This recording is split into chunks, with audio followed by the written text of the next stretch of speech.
Cups, how you guys? Right. Everybody's up and kicking this morning. Everybody doing good? Yeah. All right, welcome to Million Cups Daytona Beach. My name is Tyler LeCompte. Most of you in the room are very familiar, but if it's your first time here, please raise your hand. Welcome. Always happy to have new guests. Thank you. As I said, I'm one of the organizers here at Million Cups Daytona Beach. I'm joined by an entire slew of people, so if everybody would just raise their hands real quick, and we'll say hi, everybody. Good morning. Thanks, guys. This morning we've got a wonderful young man, got a good idea, Zach Spoor, right? Zach? Okay. CEO of Top Back Technologies, which has developed LibLob, which is a really cool idea. He was just telling me a little bit about it. I almost had to stop him because he was almost into his presentation. So,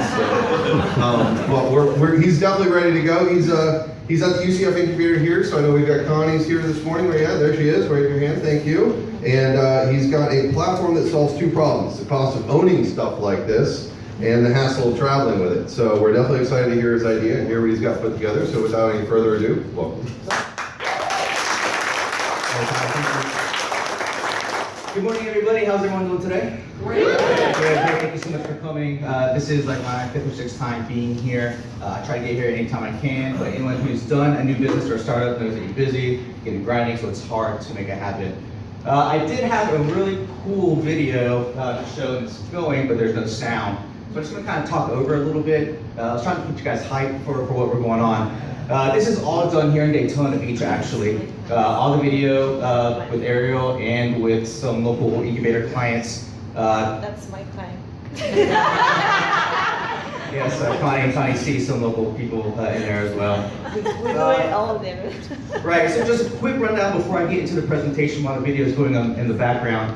LibLob, what it is, it's a peer-to-peer platform for sharing and renting out adventure sporting goods and services.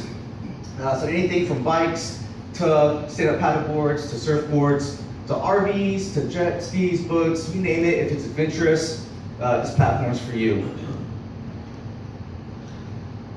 All right, a little bit about the team. Like I said, my name is Zach Spoor. I am a 2009 graduate from Embry-Riddle Aeronautical University. I'm a local here at Daytona Beach. I did about 5.5 years in the military. Right after I graduated, I did special operations. Basically, I blew things up for a living, which was pretty fun. When I got out, I did go be a part of a government startup up in Maryland, where we did contracting and training for the government.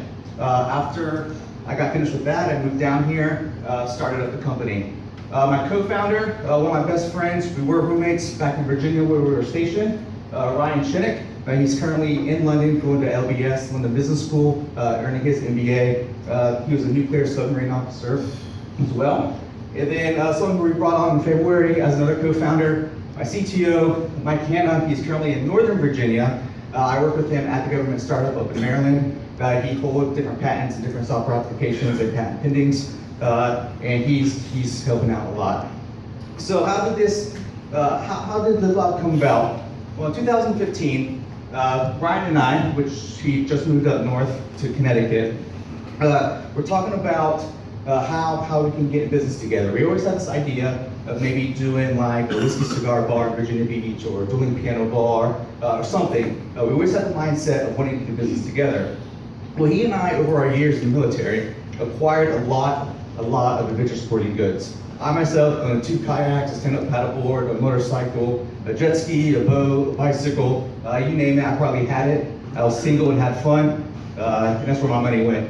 So Ryan was the same way. We both traveled the world, got to experience a lot of cool things, so we decided that, well, let's see if there's anything with this. Once again, when I was in the government startup, which didn't turn out too well, learned a lot, I needed to somehow get some money. I did say I didn't have a lot of these items, so I started going online to see if I can't do something with them. I didn't want to sell them because I had too much fun, but I wanted to be able to maybe rent them out. There's like 4 or 5 platforms that focus strictly on 1 or 2 items. There's like Outdoorsy or RV Share for RVs. There's Get My Boat or Boat Setter for boats. There's just individual things. There's nothing that really encompassed the whole thing. So it's very hard to track each one of them individually on these 5 or different 6 apps. So Ryan and I were discussing, is there something that we could do with this? We're like, all right, well, let's go do some market research. We spent about 5 months or so looking into the market and seeing what was out there, what wasn't working, what was working. When I went up to visit him in Groton, Connecticut, he was getting ready to get out. We're sitting in a bar. That's always good startups too. And sailors. We're sitting in a bar having a shot. We looked at each other like, hey, Brian's getting ready to get out. He had no plans really other than go to school. And I was finishing the startup that I was a part of.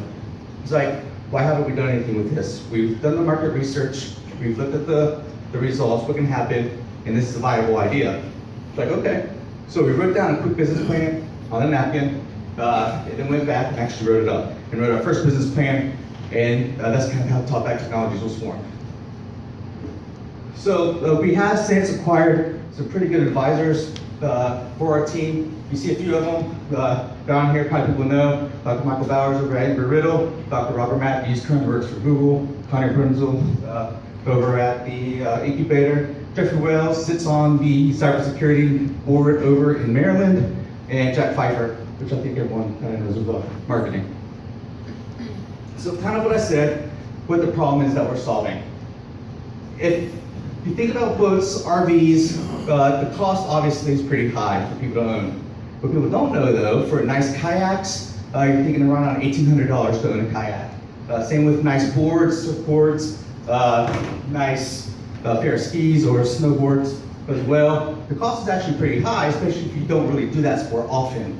So a lot of people do, they buy these things, like, cool, it's the summer, I'm gonna go enjoy this every weekend, and one time they take it out, and it sits in the garage, or it sits in the yard, and it just starts gathering dust.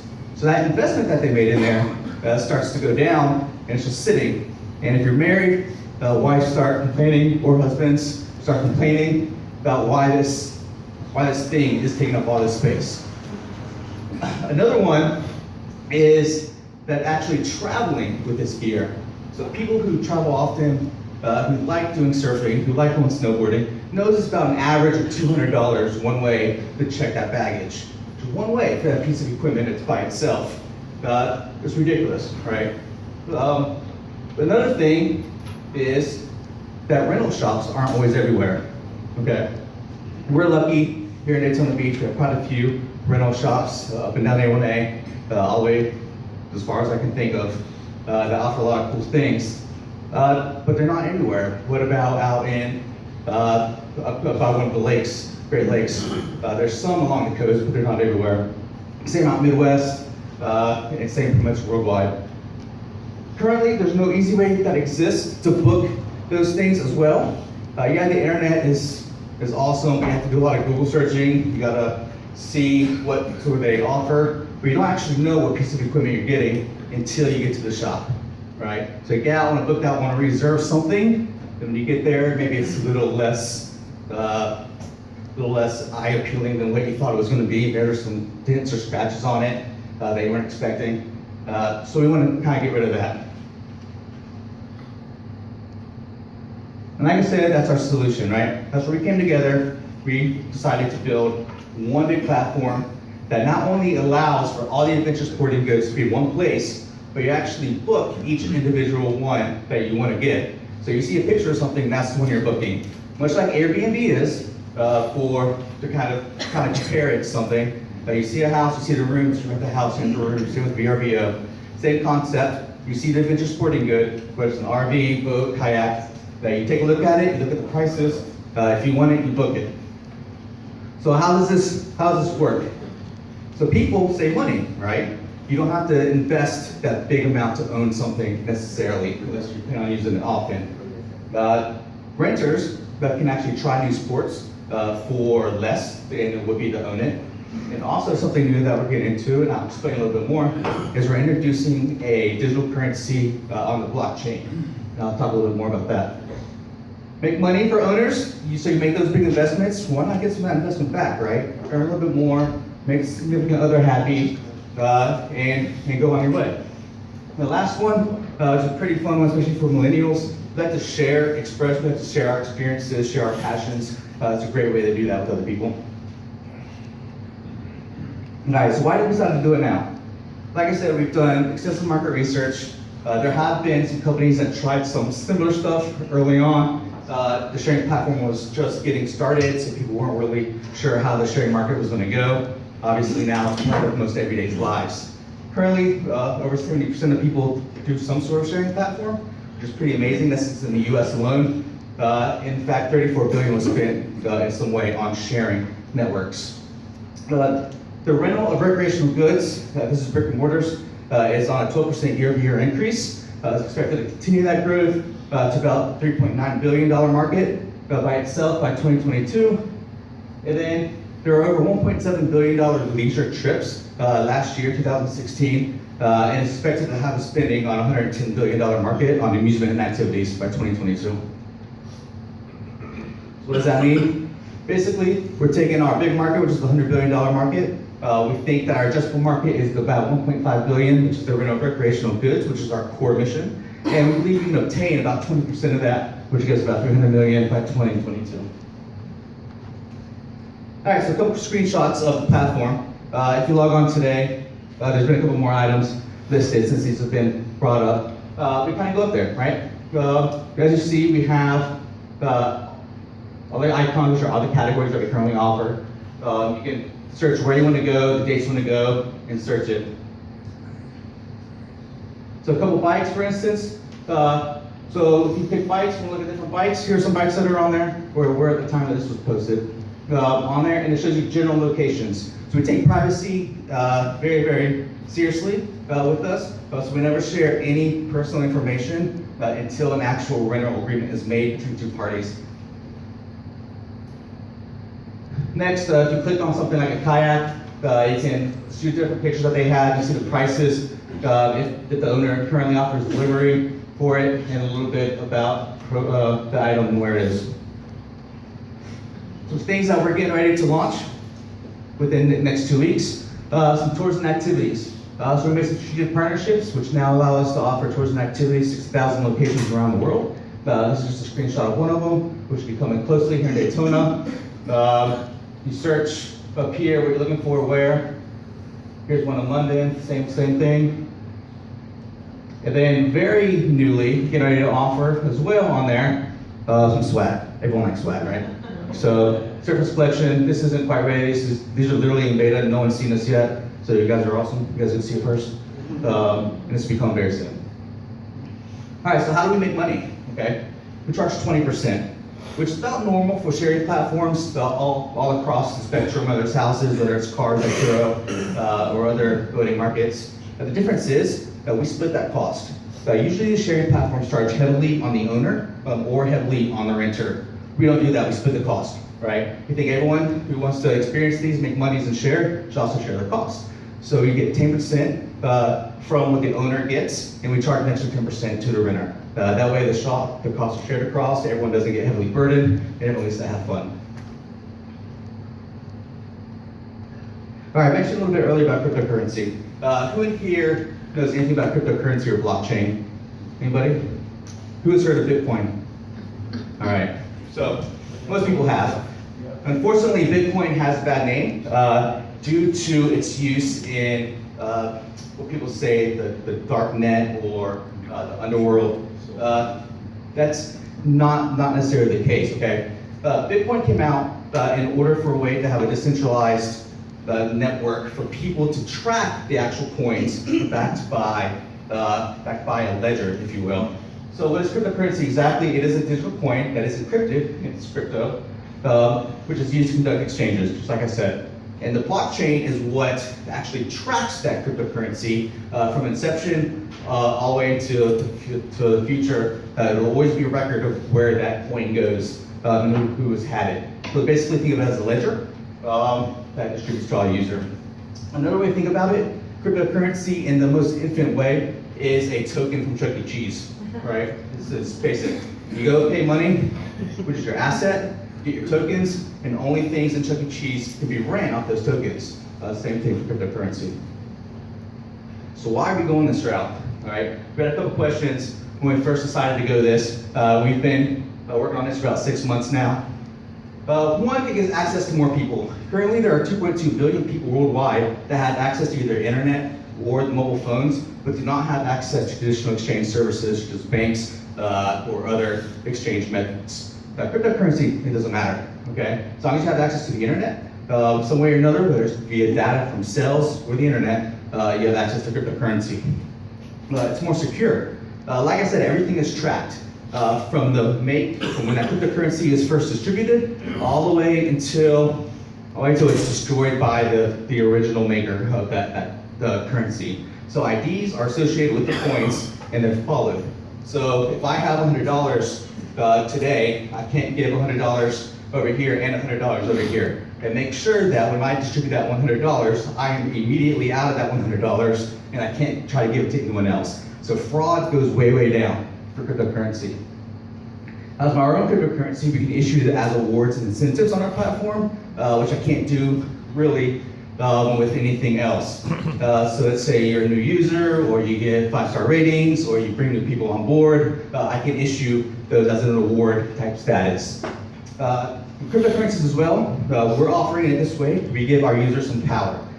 Big question that we get is insurance. All right, here in Florida, we're lucky, which is why we're only focusing here in Florida, is our rental agreements hold its value. Throughout the rest of the states, it's not necessarily true, and why that isn't necessarily true. So what we're doing, and what we're going to do with this cryptocurrency, is not necessarily an insurance platform, but a product protection platform that we offer. So anyone who offers to buy into our protection, personal protection of the items, by to do so with cryptocurrency, but any sort of issue that arises or is filed to us, it gets distributed out to all the token holders. Okay, minus the personal identification, and anyone who's a token holder votes whether or not who's actually at fault, so who gets paid out and who doesn't. It's pretty cool different way of thinking about it. And if you want more information on kind of what we're doing, you can go to our token website, boomertoken.com. So I talked a little bit about competition. I mentioned a couple of these: RV Share, Boat Setter, Get My Boat. Where do we fall? Like I said, we offer the whole equipment offering for adventure sports and adventure sports only. Some of these offer like Toy Room that offers adventure sports, but they also offer other hobbyist things such as drones and RVs, drones and RC planes and stuff. And we're also the most affordable. Like I said, we split the cost over everyone, so one side isn't getting burdened. What's our competitive advantage? We were actually the first to market for the entire adventure market, focusing only on the adventure market. Our users can earn and save more money on our platform than any other platform. We are consistent on all brands, whether it's Windows, Android, or iOS based. We do offer product protection already. So without the coins, we offer $5,000 in product protection for our owners. That is recouped from the renter if it's at their fault. Delivery, our next phase is to offer third-party delivery. That's being built currently. So if you travel somewhere and want to rent something big, don't have the car, didn't rent a car, didn't rent an SUV to get it, we'll offer a third-party delivery of that gear. And then our brand. Our brand is fun. What I didn't get into is LibLob, and I'll talk about it just for a second, the name. It's kind of a weird name, kind of a fun name. So I've done a lot of, I had the opportunity when I was in the government startup to go to some startup classes, much like the incubator, and branding was huge. Branding, finding a good name, kind of like something that's memorable. So that was where I first started. I wanted something that was easy to remember, short. Our whole idea platform was about being fun. So we started having a whole bunch of names. So one of them was actually LibLob. It was just because it was fun, it was alliteration, nothing to it. Well, Ryan and I went back to our list, we kind of circled a few of them, and we came across LibLob, and we started talking. It's like, all right, was there anything we could associate this brand with, or this word with? It was like, yeah, actually there is. We'll just say, hey, we'll divide the name into two different pieces, lib and lob. Lib will be shortened for liberating, so you're taking something from somebody, and lob will be short for lobbing something out. So it kind of makes the platform, hey, I'm lobbing something out into the platform for you to get, and the render is actually liberating it from that person for a little bit. And then the boomerang, everyone knows about the boomerang, throw it out, comes back. So just something fun. All right, some stumbling blocks. We've had a lot of stumbling blocks. Like I said, 2015 is when we first started talking about the idea. It is now November 2017, 2 years. Still obviously in the startup phase. One big one, and I think every startup talks about this, and every mentor talks about it to new startups, every advisor talks about it to new startups, is just spending and managing money. What we decided to do is write this platform in a .NET language for any computer programs out there. That's Microsoft's coding language. It's theirs, they own it, and it's also one of the hardest languages to do. Right? Being harder means more time, means more money to develop. The reason why we did that, however, is we had an actual partnership with Microsoft for 3 years that gave us about $90,000 of product for them over 3 years, including Xamarin, which is, if anyone's familiar with Xamarin, it's a cross-platform tool that will help you create native apps such as like iOS and Android with the code that you use for .NET, which saves money in the long run. We decided, hey, let's put the money up front, make it, then we're ready to go out with the mobile apps. We already have most of the code written, but it'll be way cheaper to roll out with the apps. Well, yeah, we ran out of money, so. Investment.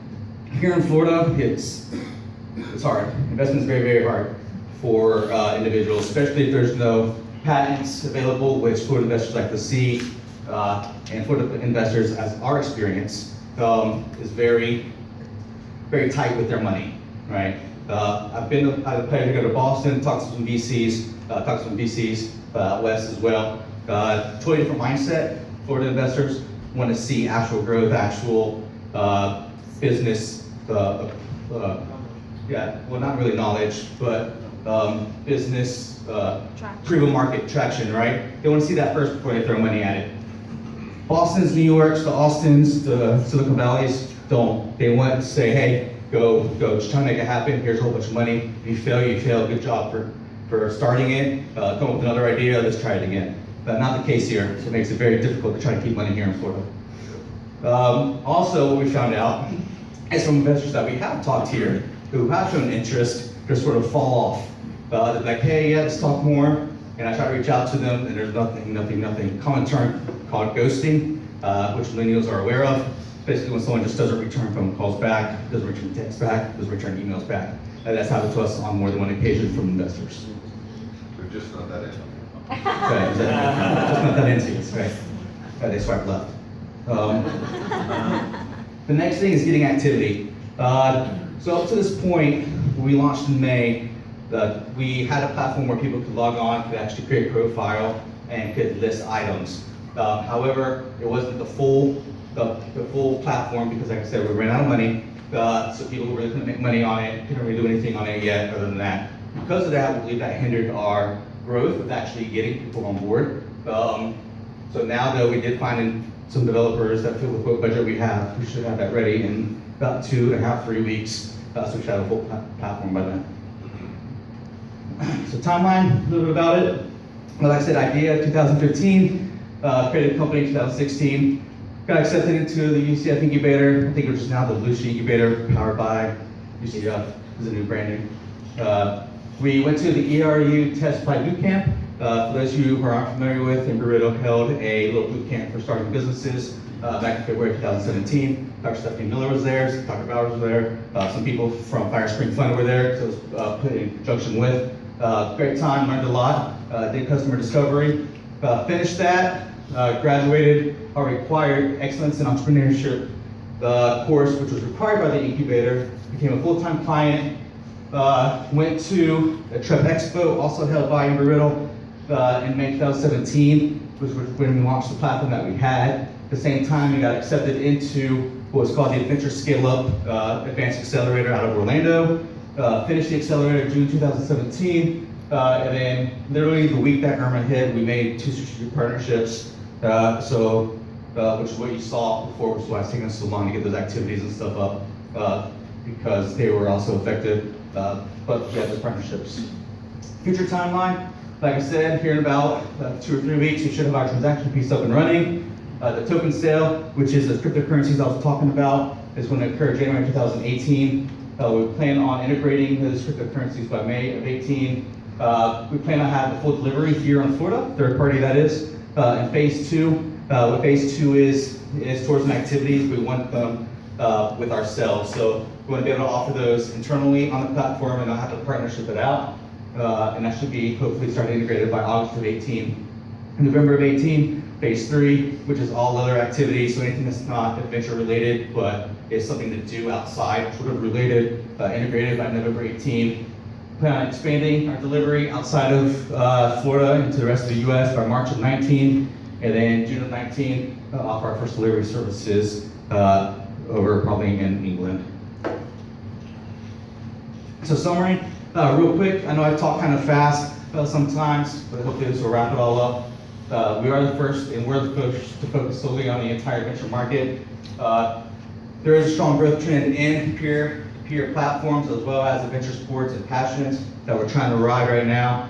We're tapping into a brand new $30 billion market, which is the sales, the actual retail sales of recreational goods. We're building a user base here in Daytona and Orlando currently, and we're implementing a new digital currency on the blockchain. Thank you guys once again for coming. If you guys sign up on LibLob.com, follow us on our social media.